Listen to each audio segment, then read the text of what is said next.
नमस्कार जय हिंद साथियों, स्वागत है आप सभी का आपके अपने यूट्यूब चैनल अमन स्टडी पॉइंट में। साथियों, इस वीडियो में आज हम लोग CTET previous year question paper से बाल विकास एवं शिक्षा शास्त्र के प्रश्नों को देखेंगे। और ये प्रश्न आपके प्राथमिक स्तर के परीक्षा में 18 नवंबर 2012 के पेपर में पूछे गए थे। तो चलिए शुरू करते हैं वीडियो को, और वीडियो में पूरे अंत तक पूरे धैर्य के साथ बने रहिएगा। तो साथियों, प्रश्न है आप सभी के स्क्रीन पर।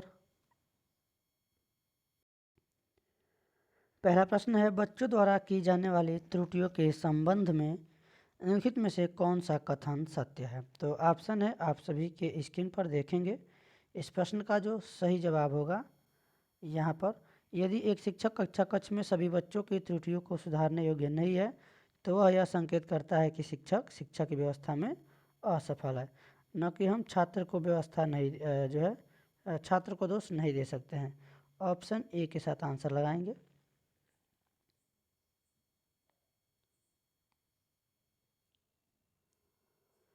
चलेंगे अगले प्रश्न की ओर।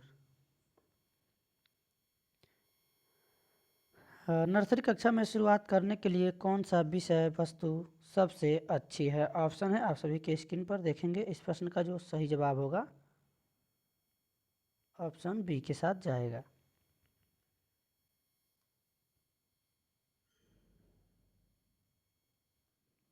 तो बी को यहाँ पर आंसर लगाएंगे। चलेंगे अगले प्रश्न पर।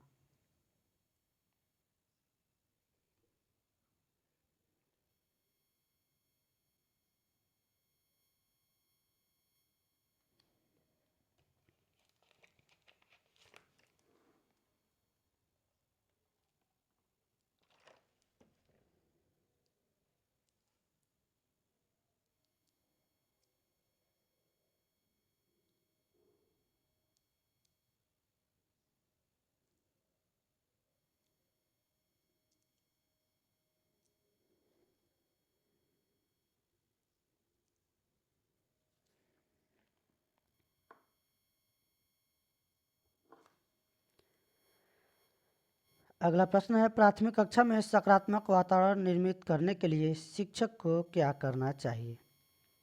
तो प्राथमिक स्तर में सकारात्मक वातावरण निर्मित करने के लिए एक शिक्षक को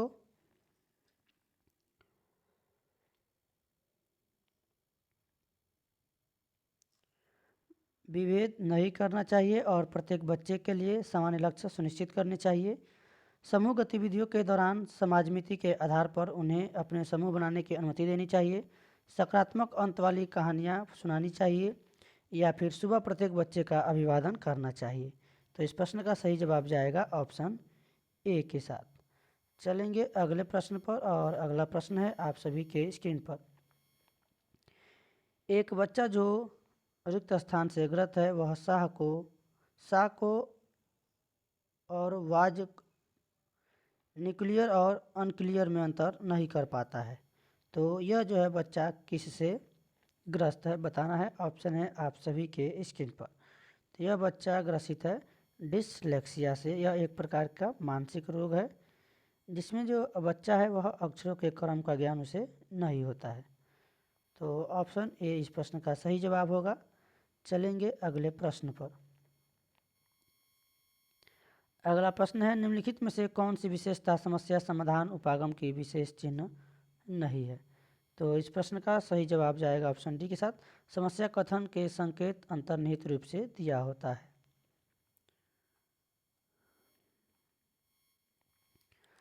अगला प्रश्न है, प्रभावशाली विद्यार्थी के बारे में यहाँ पर बताना है कौन सा कथन सही है। तो प्रतिभाशाली जो बच्चे होते हैं वह अपने निर्णयों में आत्मनिर्भर होते हैं। ये सभी नकारात्मक होंगे। तो डी के साथ आंसर लगाएंगे। चलेंगे अगले प्रश्न पर। अगला प्रश्न है, चिंतन के सूचना प्रक्रमण में सिद्धांत चरण आते हैं। तो यहाँ पर 4 ऑप्शन है, प्रतिक्रिया क्रियान्वयन, प्रतिक्रिया चयन, श्रेणीकरण, और डी में है पूर्व प्रक्रमण। तो इसका सही क्रम जो है चरणों का बताना है। तो इसका जो सही चरण होगा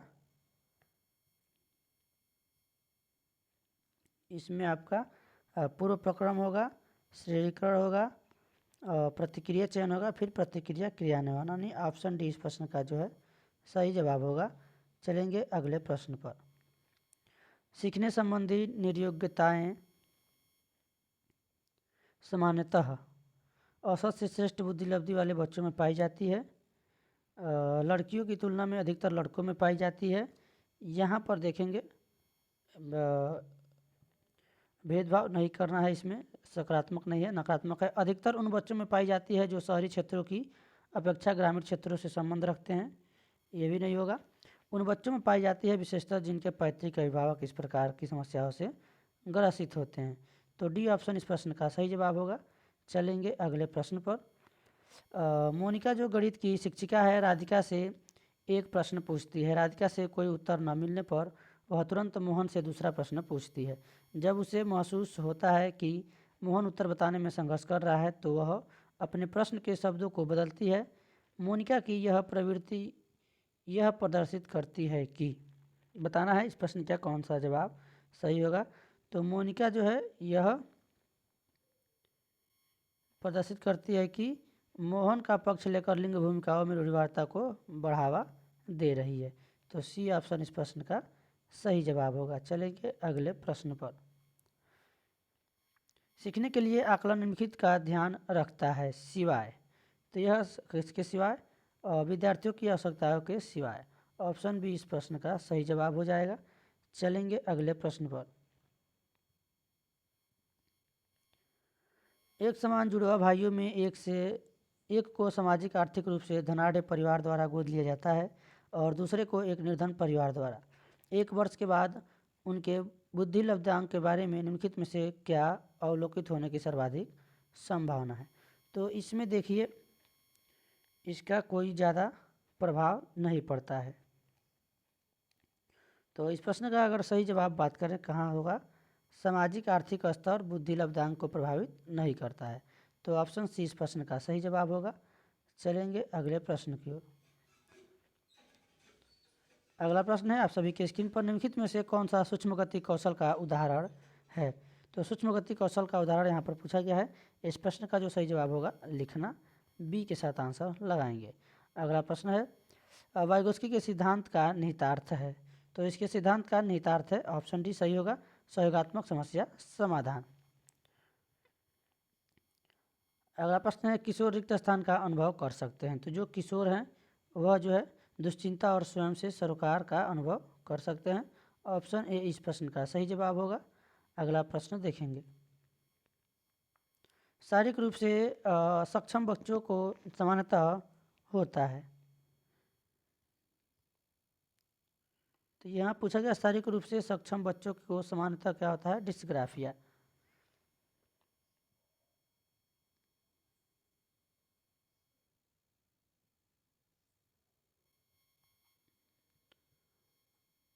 अगला प्रश्न है आंशिक पुनर्बलन यह जो है सतत पुनर्बलन की अपेक्षा अधिक प्रभावी होता है।